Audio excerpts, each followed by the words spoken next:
Hello, now I am going to discuss the wave equation of n coupled oscillator. ఈరోజు మనం wave equation of n coupled oscillator గురించి discuss చేద్దాం. Okay, చూడండి. First of all consider n coupled pendulums in below figure. n-1th and nth and n+1th pendulums are shown in figure. మనం ఫిగర్ని చూసుకున్నట్లయితే number of పెండులమ్స్ తీసుకున్నాడు. ఇక్కడ number of పెండులమ్స్ తీసుకున్నాడు. అదేవిధంగా వాటికి కొన్ని నేమ్స్ ఇచ్చాడు. ఏమి ఇచ్చాడు? n-1th అనే పెండులం ఒకటి, nth పెండులం అనేది ఒకటి, n+1th పెండులం అనేది ఒకటి. వీటికి స్ప్రింగులు కనెక్ట్ చేసి పెట్టాడు. ఎందుకంటే వాటి యొక్క ఒరిజినల్ పొజిషన్ నుంచి అవి ఆసిలేట్ అయినప్పుడు ఆసిలేట్ జరుగుతూ ఉండడానికి. ఎందుకంటే స్ట్రెచ్డ్ స్ట్రింగ్ అని తీసుకుంటాం కదా, అదేవిధంగా వాటి యొక్క స్ప్రింగ్ కాన్స్టెంట్ k తీసుకున్నాడు. మనం తీసుకున్న పొజిషన్ నుంచి పెండులం యొక్క డిస్టెన్స్ ఎల్గా తీసుకున్నాడు. ఓకేనా? చూడండి, అదేవిధంగా ఈ n-1th యొక్క డిస్ప్లేస్మెంట్ ఏ విధంగా తీసుకున్నాడు? yn-1, అంటే దాని యొక్క ఒరిజినల్ పొజిషన్ నుంచి అది ఆసిలేట్ అయ్యే డిస్ప్లేస్మెంట్ డిస్టెన్స్ ఎంత తీసుకున్నాడు? yn-1 తీసుకున్నాడు. అదేవిధంగా ఈ పెండులం అంటే nth పెండులం యొక్క డిస్ప్లేస్మెంట్ ఏం తీసుకున్నాడు? yn తీసుకున్నాడు. అదేవిధంగా n+1th యొక్క డిస్ప్లేస్మెంట్ ఏం తీసుకున్నాడు?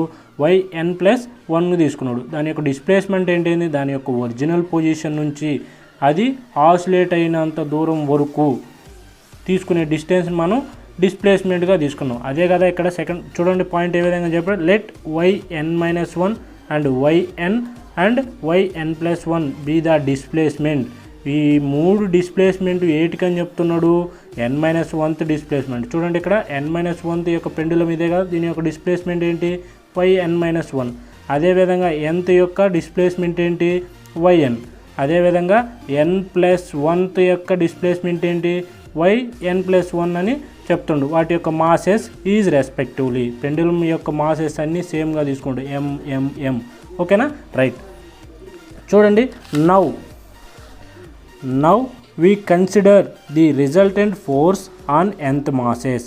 ఇక్కడ ఒక పెండులంకే మనం తీసుకున్నట్లయితే ఫిగర్ని మనం అబ్జర్వ్ చేసినట్లయితే దీని యొక్క రిజల్టెంట్ ఫోర్స్ని మాత్రమే వాడు తీసుకోవాలనుకుంటున్నాడు. అప్పుడు ఏమవుతుంది? The following forces are acting on the nth masses. మన therefore the restoring force due to gravity యొక్క రీస్టోరింగ్ ఫోర్స్ని మనం ఫైండ్ అవుట్ చేసుకున్నట్లయితే దిస్ ఈజ్ గివెన్ బై ఏ విధంగా తీసుకున్నాడు? -mg sin θ. ఈ యొక్క nth మాస్ యొక్క అంటే ఈ nth యొక్క పెండులం యొక్క మాస్ యొక్క రీస్టోరింగ్ ఫోర్స్ యొక్క గ్రావిటీని మనం ఫైండ్ అవుట్ చేసుకున్నట్లయితే దాని యొక్క ఈక్వేషన్ ఏ విధంగా తీసుకున్నాడు? -mg sin θ తీసుకున్నాడు. -mg sin θ తీసుకున్నాడు కాబట్టి ఇక్కడ nth అనేది దాని యొక్క స్ప్రింగ్ కాన్స్టాంట్ నుంచి మనం తీసుకున్న పెండులం లెంత్ యొక్క ఒక రైట్ యాంగిల్ని ఫామ్ చేస్తుంది. ఓకేనా? అప్పుడు ఒక రైట్ యాంగిల్ని ఫామ్ చేస్తుంది. అప్పుడు ఆ రైట్ యాంగిల్ని ఫామ్ చేసినప్పుడు ఏమవుతుంది? ఇక్కడ చూడమ్మా, sin θ is equal to right angle form చేశాడు కాబట్టి sin θ ఈజ్ ఈక్వల్ టు ఏం తీసుకున్నాడు? దీని యొక్క డిస్ప్లేస్మెంట్ అంటే ఇక ఒరిజినల్ పొజిషన్ నుంచి పెండులం ఎంతవరకు ఆసిలేట్ అయింది? దాని యొక్క sin θ is equal to yn/l, అంటే sin θ ఈజ్ ఈక్వల్ yn/l తీసుకున్నాడు. ఇక్కడ దీని యొక్క డిస్టెన్స్ అంటే అది ట్రావెల్ అయిన డిస్టెన్స్ yn అనుకున్నాడు, దీని యొక్క లెంత్ l అనుకున్నాడు. అప్పుడు ఏం తీసుకున్నాడు? -mgని అలానే ఉంచి -mg into sin θ is equal yn/lగా తీసుకున్నాడు. ఓకేనా? చూడండి, ఈజ్ ఈక్వల్ టు -mని అలానే ఉంచి ఈ gని ఇక్కడ రాసుకున్నాడు, yn సపరేట్ రాశాడు. అప్పుడు ఏమైంది? -m into g/l into y_n. ఈ ఈక్వేషన్ ఏ విధంగా రాసుకున్నాడు? ω02 ఈజ్ ఈక్వల్ టు g/l అనుకున్నట్లయితే అప్పుడు ఈక్వేషన్ ఎలా రాసుకోవచ్చు? -m ఇంటూ g/lని ఏమనుకున్నాడు? ω02 అనుకున్నాడు కదా, అందుకని ω02 ఇంటూ y_n. ఓకేనా? ఇది the restoring force due to gravity. The restoring force due to gravity యొక్క వాల్యూ ఏమొచ్చింది మనకి? -m ఇంటూ ω02 ఇంటూ y_n వచ్చింది. Next, the right hand spring increases the displacement of nth mass. ఇక్కడ చూడండి, ది రైట్ హ్యాండ్ స్ప్రింగ్ అనేది మనం increase చేసినప్పుడు దాని యొక్క డిస్ప్లేస్మెంట్ అనేది ఏ విధంగా ఫామ్ అవుతుందని చెప్తున్నాడు? Can be derived as a stretching of the spring. అంటే రైట్ హ్యాండ్ సైడ్ మనం స్ప్రింగ్ను మనం ఇంక్రీజ్ చేసినట్లయితే దాని యొక్క డిస్ప్లేస్మెంట్ ఏ విధంగా ఫామ్ అవుతుంది అన్నాడు? కే ఇంటూ yn+1 మైనస్ వైఎన్గా ఫామ్ అవుతుందని చెప్తుండ్రు. అదేవిధంగా ది నెట్ ఫోర్స్ అంటే force that tends to the decreases of the displacement అంటే అదే ఎంత పెండులంని మనం దాని యొక్క డిస్ప్లేస్మెంట్ని మనం డిక్రీజ్ చేసినట్లయితే ఇక్కడ ఏం ఫామ్ అవుతుందని చెప్తున్నాం, డిస్ప్లేస్మెంట్ అనేది -k into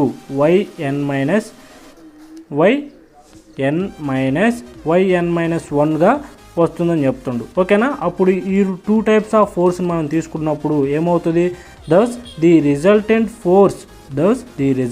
force on nth mass is given by total యొక్క పెండులం యొక్క రిజల్టెంట్ ఫోర్స్ మనం తీసుకున్నట్లయితే is equal to -m/ω02 plus 2 types of displacement మనం యాడ్ చేసుకున్నట్లయితే ఫస్ట్ ఏం తీసుకున్నాడు, k into yn+1 minus Y N A కదా, k into yn+1 minus Y N minus k into yn-1గా తీసుకున్నాం. అదేవిధంగా now the equation of motion of nth mass is given by మనం దాన్ని ఈక్వేషన్ ఆఫ్ అంటే అది F అని చెప్పేసి తీసుకున్నాం కదా టోటల్ రిజల్టెంట్ ఫోర్స్. అప్పుడు F ma ప్రకారం ఏం తీసుకోవచ్చు, m ఇంటూ యాక్సలరేషన్ ఏ విధంగా తీసుకున్నాం, d²yn/dt²గా తీసుకున్నాం. ఓకేనా, F ma ప్రకారం Newton second law of motion ఏ విధంగా తీసుకున్నాం, m ఇంటూ d² అంటే దిస్ వాల్యూ మొత్తం ఏమవుతుంది, యాక్సలరేషన్ అవుతుంది. అప్పుడు ఈజ్ ఈక్వల్ టు ఆ ఈక్వేషన్ మనం ఈక్వేషన్ ఆఫ్ మోషన్లో రాసుకున్నట్లయితే -m into ω02 yn plus k into yn+1 minus Y N minus k into yn-1 this is the equation 1గా తీసుకున్నాం. ఓకేనా, చూడండి, now using the according to Taylor series ఇక్కడ మనం టేలర్ సిరీస్ని ఉపయోగించుకొని ఈక్వేషన్ ఏ విధంగా రాసుకుంటాం, yn+1 of t is coordinate of the Taylor సిరీస్లో మనం కోఆర్డినేటెడ్గా టీని తీసుకున్నట్లయితే ఏమవుతుందో చూడనమ్మా, y into x+a comma t this is the 2 types of coordinates, x is the coordinate and t is the coordinate and a is the constant value తీసుకున్నట్లయితే equation ఏ విధంగా రాసుకోవచ్చు అంటే దిస్ ఈజ్ ద పాజిటివ్ డైరెక్షన్లో అంటే మనం స్ప్రింగ్ని increase చేసినప్పుడు తీసుకున్నప్పుడు టేలర్ సిరీస్లో ఈక్వేషన్ ఏ విధంగా ఫామ్ అవుతుంది చూడండి, y is equal x comma t this is the coordinate term and plus a into ∂y/∂x comma x comma t plus ½ into a²∂2y/∂x² into x comma t plus and so on. అదేవిధంగా మనం స్ప్రింగ్ని decrease చేసినప్పుడు Taylor సిరీస్లో ఏ విధంగా తీసుకుంటామో చూడండి, ఇక్కడ minus terms వచ్చింది, ఇక్కడ ప్లస్ టర్మ్ వచ్చింది. ఓకేనా, ఆ ఈక్వేషన్ని సిమిలర్గా మనం అదే విధంగా రాసుకున్నట్లయితే ఏమవుతుంది, y into x comma t minus a into ∂y/∂x into x comma t plus ½ into a²∂2y/∂x² into x comma t and so on తీసుకున్నాం కదా. ఈ ఈక్వేషన్ ఎలా తీసుకున్నాడంటే చూడండి, సో హీ హ్యావ్ ఈక్వేషన్ మనం డిక్రీజ్ చేసినట్లయితే మనకి ఇక్కడ స్ప్రింగ్ కాన్స్టెంట్ ఈ 2 టైప్స్ ఆఫ్ వాల్యూస్ కావాలి కదా, yn+1 minus YN and yn-1 values కావాలి కాబట్టి అందుకని మనం టేలర్ సిరీస్ని తీసుకున్నాం. అందుకని చెప్పేసి ఈ యొక్క హయ్యర్ ఆర్డర్ వాల్యూస్ని మనం తీసుకున్నట్లయితే yn+1 మైనస్ వైఎన్ వాల్యూ ఎలా తీసుకున్నాం, a into ∂y/∂x plus ½ into a²∂2y/∂x² తీసుకున్నాం. అంటే లోయర్ ఆర్డర్ టర్మ్స్ని మనం నెగ్లెక్ట్ చేసుకున్నట్లయితే yn-1 into a into ∂y/∂x minus ½ into a² into ∂2y/∂x². This is the equation 2, this is the equation 3. Equation 2ని equation 3ని తీసుకెళ్ళి equation 1లో మనం substitute చేసుకున్నట్లయితే equation 2ని 3ని equation 1లో substitute చేయమన్నాడు కదా, చూడండి ఒకసారి, m into ∂2yn dt² is equal to minus m into ω02yn plus k into yn+1 minus YN value ఏంటి ఇక్కడ ఈక్వేషన్ 2నే కదా, దీన్ని సబ్స్టిట్యూట్ చేయండి. దాంట్లో ఏమవుతుంది, a into ∂y/∂x plus half into A square do square why by do X square. ఓకేనా, చూడండి minus K into Y N minus 1 value ఏంటి, ఈక్వేషన్ 3నే కదా. దీన్ని ఏ విధంగా తీసుకున్నాం, A into do Y by do X minus half into A square do square why by do X square తీసుకున్నాం. ఈ 2 టర్మ్స్లోంచి మనం కేని కామన్ తీసుకున్నట్లయితే minus M into omega not square YN plus కేని common తీద్దాం. కేని కామన్ తీస్తే ఏమవుతుంది చూడండి, A into do Y by do X plus half into A square do square why by do X square. ఇక్కడ కే పోయింది కదా, minus A into do Y by do X minus into minus ఏమవుతుంది plus half into A square do square why by do X square అయింది. ఓకేనా, చూడండి ఇక్కడ A into do Y by do X minus A into do Y by do x cancel అయిపోద్ది కదా. ఇక్కడ చూడండి plus half into A square do square why by do X square plus half into A square do square why by do X square ఉందో 1 + 1 ఏమవుతుంది 2నే కదా అయ్యేది. అప్పుడు is equal to minus M into omega not square YN plus k into ఏమవుతుంది ఇక్కడ 2 into half a square do square why by do X square అవుతుంది. 2 cancel అయిపోతే ఇక్కడ ఏం మిగులుతుంది, minus M into omega not square minus M into omega not square YN plus k into A square do square why by do X square అవుతుంది. ఓకేనా, this is the equation number 4 అనుకోండి. ఓకేనా, ఇదంతా దేనికి ఈక్వల్ అయింది, m into d square y n by d t స్క్వేర్కి equal అయింది కదా ఈ వాల్యూ అంతా.